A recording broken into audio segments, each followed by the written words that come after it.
Great Molthaus, 23 de agosto de 1952. La esencia y el viaje de retorno. La siguiente cita es interesante en vista del tema de los recientes comentarios. La damos a continuación. Yo habito en la altura y la santidad, y con el quebrantado y humilde de espíritu. Isaías capítulo 57, versículo 15. Sea cual fuere su significado, sugiere que un hombre que está lleno del amor propio, que nunca cuestiona su propia importancia, no será capaz de ascender en la escala de ser a un nivel más elevado de desarrollo. Probablemente el autor de la cita esté en un nivel más alto porque dice que habita en la altura y la santidad. Para ascender ese nivel, una persona debe ser aparentemente humilde y contrita. Sabemos que en este mundo hay vidas ascendentes y descendentes, y no cabe dudar que también las hay en el otro mundo. Pero sabemos, específicamente que, en el trabajo, el ascenso significa algo definido. Quiero decir que sabemos que en una octava ascendente, do, re, mi, se va de lo que es más burdo a lo más fino, y que siempre se empieza con el do pasivo. Ahora bien, imaginan al amor propio como algo pasivo. ¿Dirían que es humilde y contrito? Obviamente, el amor propio en toda su descendencia, orgullo, vanidad, poder, egoísmo y todo lo demás, nada tienen de contrito y de humilde. Un hombre no ascenderá con su ayuda a un nuevo ser. Pues bien, el do pasivo significa que, cualquiera sea aquello a que se refiere, es algo sobre lo cual puede actuar lo que está más alto en la escala. Cede ante lo que está más alto que él mismo. Por otra parte, el do activo significa que sea lo que fuere, actúa sobre alguna otra cosa, y nada actúa sobre él. Consideremos el alimento 768 que es tomado por el cuerpo. Sobre él actúan los jugos digestivos. Es decir, es pasivo, porque se somete a las acciones que rompen el alimento en materias más finas y, por lo tanto, más inteligentes y más útiles que pasan a la sangre, mientras que todo lo que es inútil es desechado. Esto es lo que el trabajo ha de hacernos psicológicamente si solo lo permitiéramos. Pero el amor propio hará lo imposible para impedir que esto suceda. En el caso del octavo alimento, el primer paso es la transformación del do pasivo 768, que es el alimento ordinario, en materias más altas clasificadas con el número 384. Y así en adelante, etapa tras etapa, hasta la materia 12. Si 768 entró como un do activo, solo puede descender en la escala de materias, volviéndose cada vez más denso y por lo tanto más estúpido y menos útil. Así ocurre psicológicamente con quien quiera, cuyo amor propio no regenerado, no enfrentado y no combatido, es dominante, porque esto obstaculiza el camino hacia la octava ascendente. El amor propio no es pasivo y no permite que se actúe sobre él. Ahora bien, ya que la esencia desciende de un plano superior y por último se encierra en un cuerpo de sangre y carne en el hombre, la octava ascendente debe existir en relación con este descenso. Aquí se sostiene la idea que la esencia por haber descendido debe ser capaz de reascender, esto es, de desandar el camino de su descenso. Si la esencia reasciende y el centro de gravedad de la conciencia de un hombre y de su ser, estuviesen verdaderamente en la esencia en lugar de estar en la personalidad, luego el reascenso de la esencia sería asimismo el ascenso del hombre al nivel de su origen. Sería el viaje de retorno. Esa idea del viaje de retorno se menciona en varios lugares en la antigua literatura esotérica, como en el himno de la vestidura de gloria en los escritos gnósticos y hay obviamente una referencia en la parábola del hijo pródigo en los evangelios, Lucas capítulo 15, versículos del 11 al 32. El hijo pródigo, que con toda probabilidad era un hombre que había satisfecho todos los deseos de su amor propio y encontró que todo sabía nada y nada era real, tal vez haya sido un multimillonario, es descrito como alguien que vuelve en sí. Se dio cuenta de una manera u otra, que no seguía un buen rumbo y que había llegado al fin de las cosas. Todo carecía de sentido, como suele ocurrir cuando el único objeto de la vida es la satisfacción del amor propio y sus ambiciones. Por eso dice, luego de haber vuelto en sí, me levantaré e iré a mi padre, y le diré, Padre, erré el blanco. Así se levantó y se llegó a su padre. No quiere decir su padre terrenal. Su padre se regocija y dice, hagamos fiesta, porque mi hijo muerto era, y ha revivido. Se había perdido, y es hallado. Habrán de ver la significación de estas palabras, muerto y perdido. Cuando un hombre vuelve sobre sus pasos y dejando a la personalidad tras él, empieza a moverse en dirección a la esencia, deja de estar muerto perdido.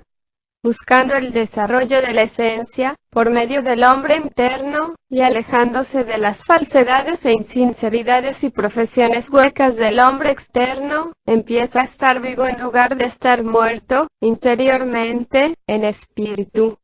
Ya se da cuenta de lo que tiene que hacer, de lo que en él es espurio, de lo que tiene que observar y lograr que se vuelva cada vez más consciente de aquello sobre lo cual debe trabajar, y de aquello de lo cual debe despojarse y dejarlo tras sí. Ya no está más perdido andando a la deriva y sin meta alguna a través de los años. Ahora tiene un rumbo. Ha partido para un verdadero viaje. Es un viaje muy largo, pero no tardará en sentir que recibe ayuda. Por eso en la parábola se dice, y cuando aún estaba lejos, lo vio su padre, y fue movido a misericordia, y corrió, y se echó sobre su cuello, y le besó. La frase cuando aún estaba lejos indica que el viaje desde la personalidad a la esencia es muy largo. La misericordia y el ser bien recibido señalan la ayuda. Ocurre como si el trabajo estuviese hablando, y diciendo que cuando un hombre vuelve verdaderamente en sí, esto es, cuando se recuerda a sí mismo y se reconoce, sabe que no es la persona que siempre pretendió ser, o aquella que ha tomado por sí mismo y que ha seguido un rumbo equivocado y trata de mantenerse en él. Es curioso que esa parábola sea llamada la del hijo pródigo. ¿De qué era pródigo? Algunas personas dicen seriamente que se refiere al dinero. Lo toman sensual, literalmente, e imaginan que fue usada por padres avaros que se alimentaban de algarrobas. Habrán notado que la palabra pródigo no aparece en la parábola. Es en realidad una parábola acerca de un hombre que, por más que haya tenido éxito, descubre que la vida no le dio lo que esperaba y, al darse cuenta que debe tener otro origen que la vida, lo cual no tiene sentido tomado por sí mismo, y debe hacer otra cosa además de vivir, emprende el camino para librarse de toda la falsedad que la vida y sus modalidades han depositado en él, y despojarse de todas las actitudes que su vanidad y sus ilusiones sobre sí mismo han forjado en él. Es en realidad una parábola acerca del retorno al origen de uno mismo, no el retorno a la madre, sino a algo que está más allá y es diferente. El hombre ha descubierto su verdadero origen. Ha descubierto la esencia. Toda su vida emocional empieza a cambiar. Se ha sido de la cuerda que cuelga por encima de su cabeza, no porque le hayan hablado de ella, sino saltando él mismo, mediante un esfuerzo que le es propio por medio de un acto interior de su hombre interior. En relación con esta comprensión de nuestro origen vertical, que es distinto de nuestro origen temporal, y el resultante reconocimiento de uno mismo, daré algunas citas sin comentario alguno. Cristo dijo: no llaméis Padre vuestro a nadie en la tierra. Mateo capítulo 23, versículo 9. Cuando su madre le habla del milagro del agua convertida en vino, le dice: ¿qué tienes conmigo, mujer? Juan capítulo 2, versículo 4. En otro lugar dice: ¿no sabéis que vosotros todos sois hijos de Dios? Daré un breve extracto de la literatura hermética, libro 1. El autor se refiere al Creador estableciendo los ciclos de nacimiento y muerte de todos los seres vivientes que tienen lugar en la tierra, incluso el del hombre. Pero el hombre es diferente de todo el resto de la vida orgánica, acerca de la cual hablaremos dentro de un momento. El hombre tiene dentro de sí algo más que los animales y esto tiene que llegar a saberlo. Tiene mente sobre y por encima de los sentidos. Que el hombre, que tiene mente en él, reconozca que es inmortal. Aquel que se ha reconocido a sí mismo entra en aquel Dios que está arriba. Agrega que aquellos que no lo hacen, vagan por las tinieblas del mundo de los sentidos y repiten dentro de él su renacimiento. Por último, en la visión de Jacob, tenemos la escalera que se extiende entre el cielo y la tierra, con figuras que ascienden y descienden. Y Jacob soñó, y he aquí una escalera que estaba apoyada en tierra, y su extremo tocaba en el cielo. Y he aquí ángeles de Dios que subían y descendían por ella. Génesis capítulo 28, versículo 12. Piensen por sí mismos lo que señalan estas pocas referencias. Ahora bien, vemos que nada de lo que se dijo más arriba puede aplicarse similarmente a la personalidad. Quiero decir, no hay viaje de regreso por vía de la personalidad, porque está en el nivel de la vida y fue creada por la vida. No hay, por lo tanto, ascenso en la escala de ser, por medio de la personalidad. No descendió a esta vida a tierra tal como lo hizo la esencia, sino que fue hecha por la vida. El principal problema que nos plantea la personalidad es el de hacer, eventualmente, su poder casi insignificante a voluntad. Entonces se la puede emplear. Retornemos ahora al origen de la esencia. Entendemos que la vida orgánica se originó en el nivel de inteligencia representado visiblemente por el Sol. Es más sencillo emplear el término Sol. Le fue necesario al Sol crear una película viviente y sensible sobre la Tierra capaz de recibir las influencias que descienden por el rayo de creación, y hacerlas llegar al punto terminal de nuestro rayo particular, a saber, la Luna. Tendremos que hablar en términos de alegoría. El Sol estaba deseoso de emprender esta tarea, pero solo a condición de recibir algo como recompensa por todo su trabajo de planificar, crear, experimentar y mantener la sensible película de la vida orgánica sobre la Tierra. Con este propósito, después de haber hecho que las condiciones en la Tierra fuesen convenientes, creó al hombre como organismo capaz de desarrollo propio. Esto es, dio al hombre más de lo que era necesario. Esta creación especial era puramente experimental. Podía fracasar.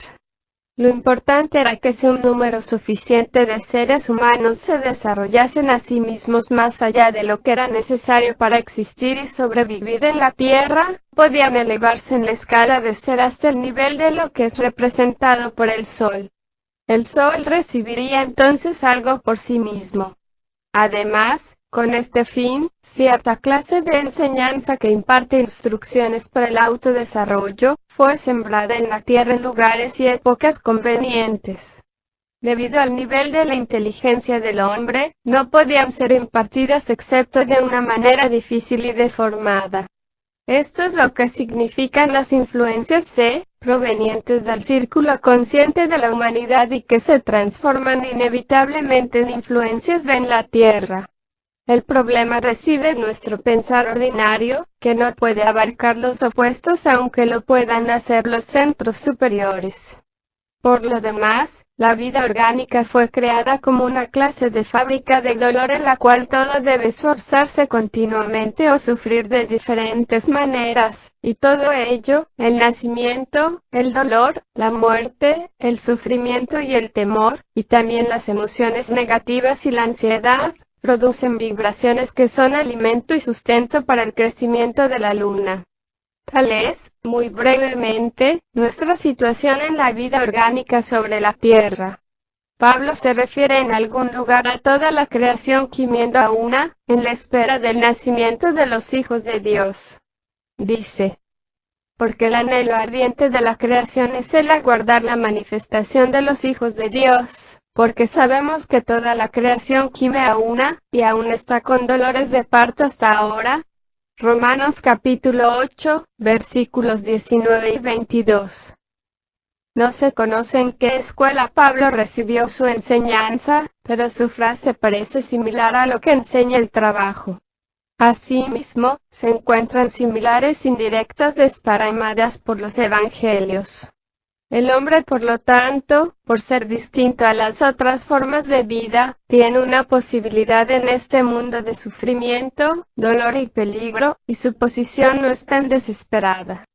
Tiene en él aquello que viene de lo alto, aunque por estar dormido ha olvidado su origen y solo cree en sus sentidos. Si desarrolla sus vínculos con lo que viene de lo alto, luego de haber desarrollado primero los vínculos necesarios con lo que viene de la vida, puede ascender al nivel de su origen. Cabe suponer que el término hijos de Dios se refiere a aquellos que han sufrido este desarrollo, y ascendieron a otro nivel de experiencia. Tanto los evangelios como el trabajo nos dan instrucciones para que podamos emprender ese ascenso. Si se pondera lo que se dio, por ejemplo, en el Sermón del Monte, nos convenceremos que no es el amor propio ni las diversas formas groseras o sutiles, en las cuales pueden manifestarse las que señalan el camino hacia el ascenso. Como punto de partida se necesita otro amor.